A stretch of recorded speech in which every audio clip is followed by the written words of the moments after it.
knowing what you're after is absolutely paramount to sustaining your success. I probably would have quit podcasting just by nature of it was a slow growth. Knowing that I wasn't after the numbers really helped me release some of that pain of the slow growth.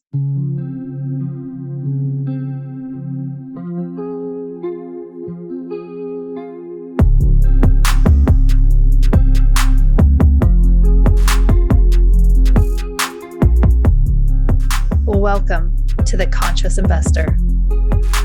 Let's get started.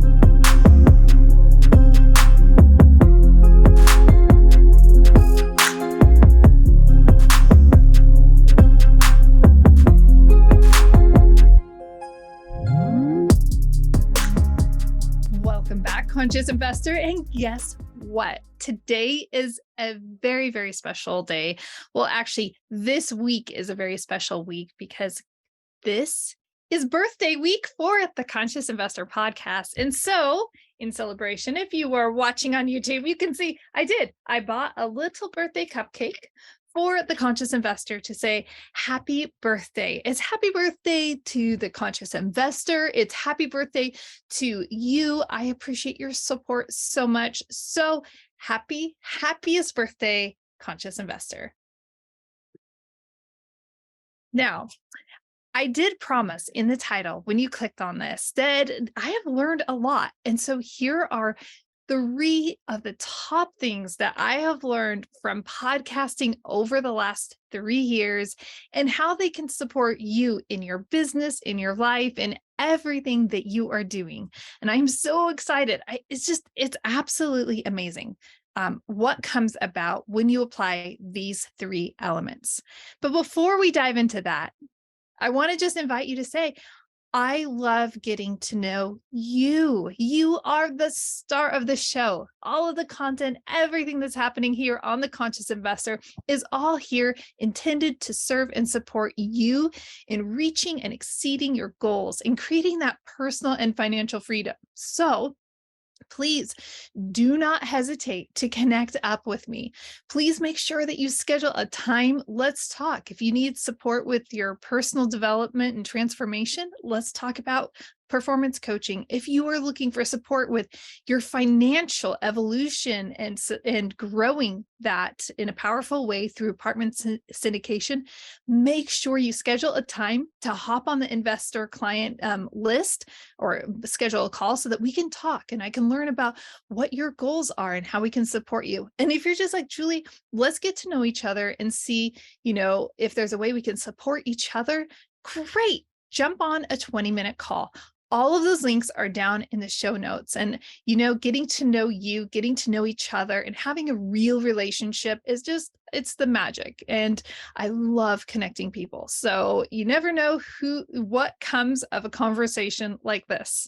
All right, let's go ahead and dive in. Let's dive in deep. 3 things I've learned from 3 years of podcasting and how they'll support you. First of all, I'd like to say being committed it compounds. It creates that compound effect. When I launched the podcast back on March 2nd of 2020, it actually had a completely different name. It was the Ask Me How I Know Multifamily Stories of Struggle to Success. It was a very SEO rich title and everything. But I knew from the very get-go when I was contemplating a podcast back at the end of 2019, I knew it had to include mindset. I knew that mindset was so critical for anyone to be successful that was going to be part of this podcast. I also knew people needed to understand the mechanics behind apartment investing. And so I knew that needed to be part of it. And I made a commitment from the very genesis of the show for you that we're going to always have a Monday Mindset episode, and we will always have an investor interview later in the week. Now, that day has actually shifted around a little bit, and I've tried some different things. I've tried breaking down those interviews into 3 smaller episodes to see if that would support you better. I've tried some different things over the last 3 years. However, the main thesis, the driving force of serving with mindset and serving that interview, that investor interview, has always been unwavering. And because it's been unwavering, we now have over 350 episodes for you to choose from. It's really amazing. I remember when I first began podcasting, it seems like, oh, great, 2 episodes, yay, and you really don't see that growth and that progress. But when you're committed, and it was a very simple commitment, right? One mindset and one investor interview. Let's do mindset, then we'll do mechanics. Very, very simple commitment. But because I chose to stay with it and to be consistent with it, these years later, we have so much more to draw upon. And now the same is true for our investing financially, right? When we first, if we've spoken about this on one of our investor discovery calls, I always say the first year of returns are not glamorous. But as you progress and as the investment matures, the effects become very, very profound. And so we're looking at a longer term play in every part of our life. We could also apply this to our personal transformation. When we first start down that journey, when we first start coaching, when we first start reading those books and listening to the podcasts, we're in one spot.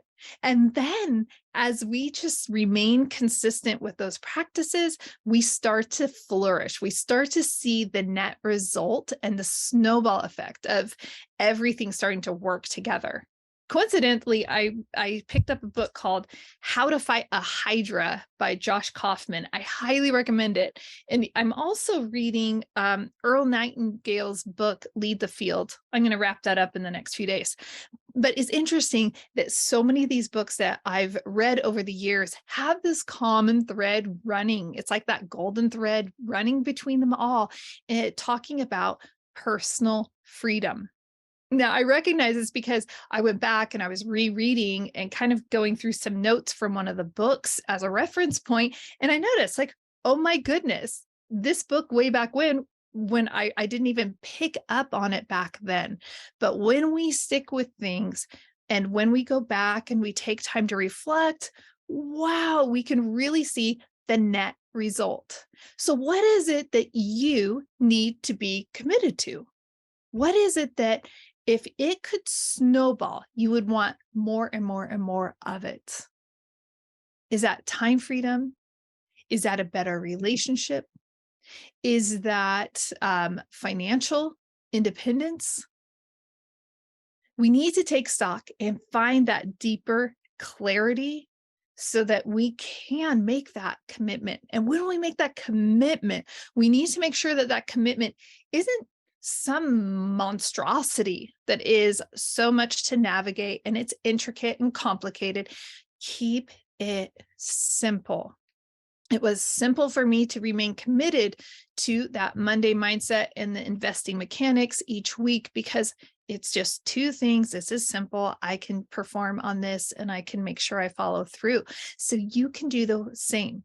If you feel like something is getting too complex and you want to be committed to it because you want those compounding results, then just scale it back and say, well, what's at the base of this? What is the heartbeat of this thing that I want in my life? And then just keep it really simple. Because as I mentioned, I've done a lot of different things on the podcast over the years, but the foundation has always remained the same. Now, the second thing I've learned is you have to know what you're after. Now, with that, I'm also going to say you have to give yourself that permission to also shift and pivot as you gain new information and as you grow. New information provides new opportunity. And so with this podcast, right, I already mentioned it started out as Ask Me How I Know and shifted into the conscious investor. And that shift really is in sync with the shift that I've made as a person. I've grown since beginning the podcast. And from that growth, it required some changes in the podcast. So that identity shift. And a lot of times we really want to kind of keep this homeostasis. We want things to stay comfortable and same. And we need to give ourselves that permission to say, what am I really after in this process? So at the beginning of the podcast, year one, I was not after downloads and reaching a bunch of people. I was actually terrified. I'm like, oh my gosh, what if people listen to this? And now, right. And so the whole purpose when I first began the podcast, and if you're new conscious investor within the last, year, maybe you didn't know any of this. But when I first launched the podcast back in March 2nd of 2020, I was really into it for building out my network. I didn't have access to meetup groups. I didn't have access to so many typical resources because I'm geographically out in the middle of nowhere on the Canadian border. And so I thought to myself, how do I overcome this limitation? I didn't allow that to become a stopping spot for me. And well, I guess I can't really get integrated into the, apartment investing community across the nation. I used it as a springboard of opportunity.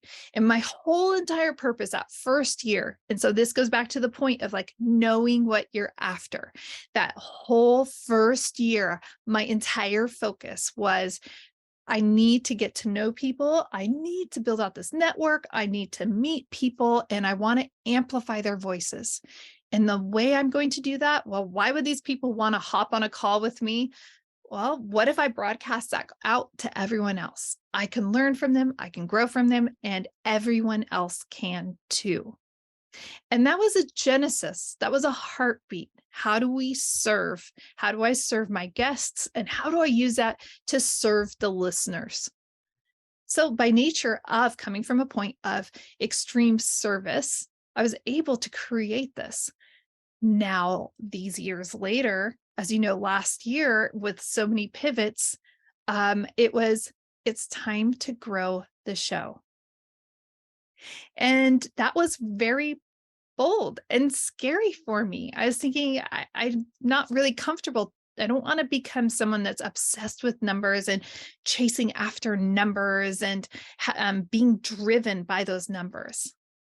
But I also was very confident that the podcast was serving and supporting the you, conscious investor, as well as the guests. And I definitely wanted to amplify all of that, which is why I always ask, please help promote the show because this is a grassroots, right? This is shows get out to the world when people are sharing and people are leaving and engaging with it through ratings and reviews. So I knew that, so you see, I pivoted from, okay, I just need to get my confidence. I need to learn about podcasting.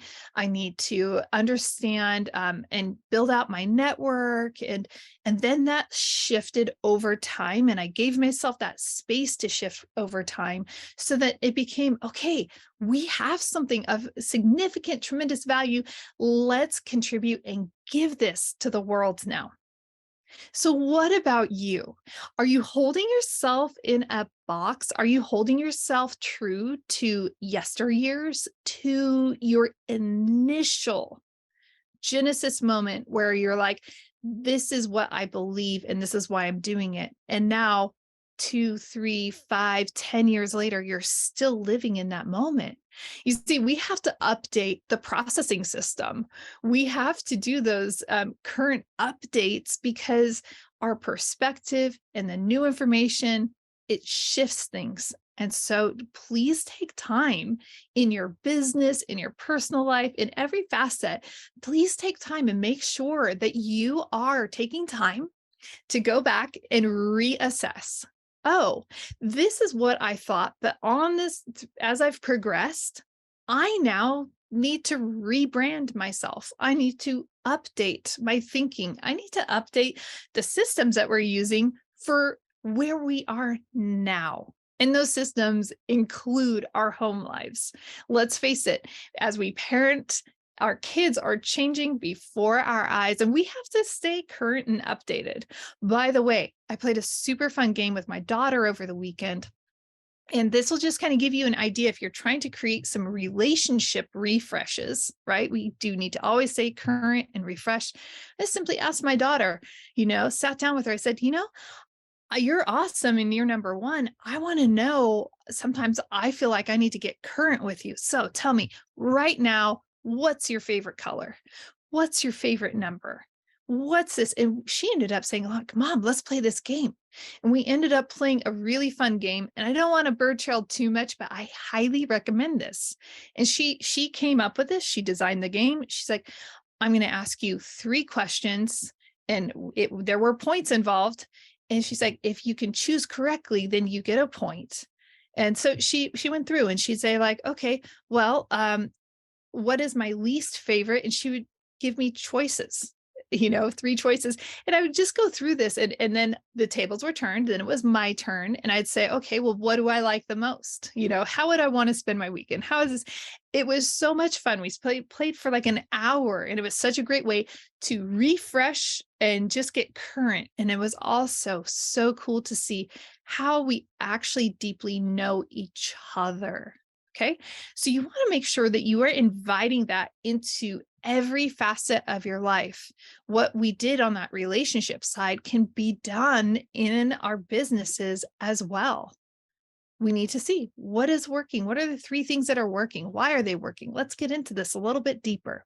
So, knowing what you're after is absolutely paramount to sustaining your success and feeling that success and understanding what success is. I probably would have quit podcasting after the second year. I probably would have quit podcasting just by nature of it was a slow growth, because remember, I wasn't intentional about growing. I was all about who are my guests and how are we serving. But there comes a point to where that becomes a little disheartening, and you start to doubt yourself. And so knowing that I wasn't after the numbers for the first, length of time really helped me release some of that pain of the slow growth. I'm like, well, but you're not after the numbers. So if you're not after the numbers, then why are you concerned about the numbers? And so I think that's really important. Know what you are after. All right. The third thing that I have learned from podcasting is that help is pure gold, especially hired help. The first year this podcast I was still a public school teacher, and I was self-editing everything, doing everything on my own while wearing all the other hats in my life. If people think I'm busy now, it was really wild back then. But however, after that first year, I made a commitment. Again, going back to, commitment compounds and knowing what you're after. When I started, I was clear. I had a business plan. I am going to self-edit for the first year, and then I will look into finding an editor to take over the show. And I ended up creating an editor for the show, one of my good friends, and we had coached robotics together. And so Natalie, I said, hey, do you want to learn how to do this? And she came over, it taught, showed her what I was doing. And now she has an amazing podcast editing agency. So it's actually like multimedia, multiple employees, all, 2.5 years later. And so it's exciting to see what happens. And initially hired her for help, but showed her the ropes. Now she's light years beyond anything that I can do. She knows so much more because it's her profession now. She loves it. It's exciting. And then looking at that editor is in making another growth and saying, okay, well, help is pure gold. I want to improve the show. I want to create better content. I want to become a better podcast host. I want to serve powerfully, so powerfully that people want to share the show with their friends and family, and they get excited about when it releases. And so I hired Adam Adams as my podcast coach, and I am name dropping. Conscious Investor, I don't often name drop, but in this case, it was such a profound thing to say, hey, Adam, I know that you are a rock star podcaster. I learned so much through your podcast on podcasting, as well as his previous podcast that he ended up selling off, creative real estate. And so, anyway, hiring him as a coach last year really allowed me to grow and expand so much as a podcast host. It even led to changes and growth within the framework of the podcast and utilizing some of his podcasting editing services for something, like in a totally different way. And oh my goodness, by the way, I love you, team. You are editing this right now, and the editorial team is absolutely just phenomenal. I have had such an amazing experience, and I just love how attentive they are. And honestly, it's nice to have people keeping me on track and reminding me, hey, we need XYZ from you, please, and thank you, in such a kind way. So it's amazing when you hire outside support for where you want to go. Hiring, hey, I'm committed to creating a compound effect in this life. I don't have to go it alone. I can bring the people in, and I can hire out the team to support me along the way. It relieves such a burden on us when we are no longer bearing that weight on our own shoulders. Another hire that I did was hiring an assistant. That was, and every time, from hiring Natalie to pivoting over to, grow your show, to hiring an assistant, every single one of those hires was really honestly terrifying to me. It was a big, their financial commitments, and people are relying on you, and you want to make sure that you have integrity and you follow through. And so if you're thinking, oh, I can't hire an assistant, now maybe you are, conscious investor, you love your job, you love where you are. I get that. So maybe for you, what this looks like is, I want more time freedom, and I haven't hired a housekeeper yet. I need to hire a housekeeper so that my family and I can have more time freedom. Maybe I need to hire a landscaper so that our weekends aren't spent doing those chores, right? So we're looking at the other parts of our life. Maybe it's hiring us a part-time personal assistant to just run some of those errands for you so that you aren't burdened and bogged down by those. And maybe that means now you can go and coach one of your kids, for their sports, or it's easier and you're less stressed and more comfortable when you're sitting on the sidelines cheering them on, or you're more present and just hanging out with your family.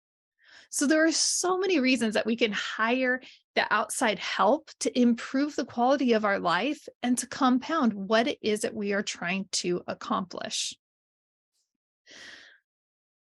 I also just am amazed at all the people who have supported the show for all these years.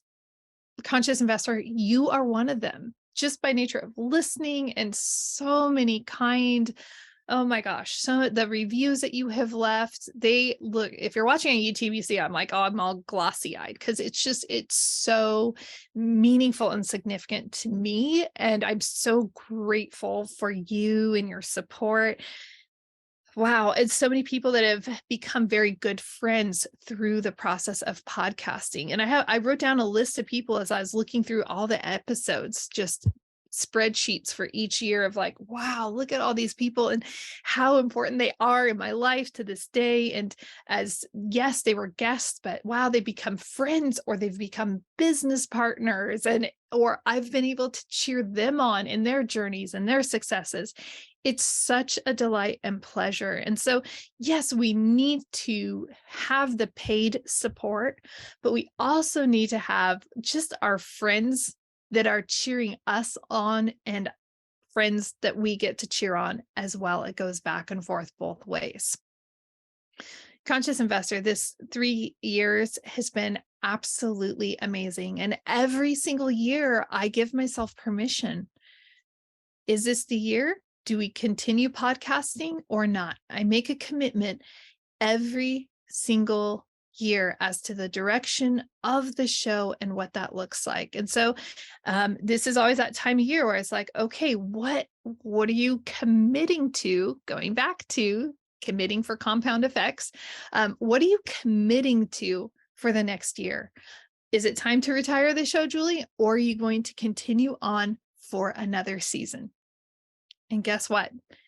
We're continuing on. I love serving you, Conscious Investor. I love the direction of the show. And you've seen it shift from having more of the mechanics to, I know more of you listeners personally and being able to support you in a more powerful way by bringing on some role model passive investors to really amplify your voice and to help you see where that path is and how to walk that path as a passive investor. I'm so excited for the future of like what's going to take place over the next year. You can expect the lineup is nearly filled. We've recorded almost half of the episodes for 2023 already, and they are so rich, so exciting. I'm thinking about episodes that we were recording and just the conversations, and I know that you're going to enjoy them. I know that you are going to grow from them, and I know that they're going to support you in leveling up. All right, Conscious Investor, you are amazing. Thank you for celebrating year number 3 with me. Happy birthday to us. Happy birthday to you, Conscious Investor podcast, and happy birthday to you, Conscious Investor listener. You are amazing, and I am grateful for you. Cheers to another year of the Conscious Investor podcast and a few changes, like a new introduction. How about that? We're going to add a few other changes along the way, and they will be fun, and we'll keep you in the loop on those. But please remember, I love serving and supporting you. Please find a time in the show notes on one of those 3 links, either connecting up as to, hey, Julie, I'm definitely interested in performance coaching because I know your clients are just crushing it in the world because you listen and hold space and you see people and guide them. And yeah, it's all amazing. I want to participate in that. Or maybe you're ready for the take going on to that investment component. Julie, let's do this. I got to figure out the investing so that I can help my family grow in this way. And maybe, again, it's just let's get to know each other. Either way, I want to get to know you. So dear Conscious Investor, please find a time so that we can connect up in a way to get to know each other and see how we can serve and support each other. Well, until next time, live big, love bigger, and do great things. Are you enjoying this episode? Do the world a favor and help trip the algorithm by leaving a review so that this content reaches many others.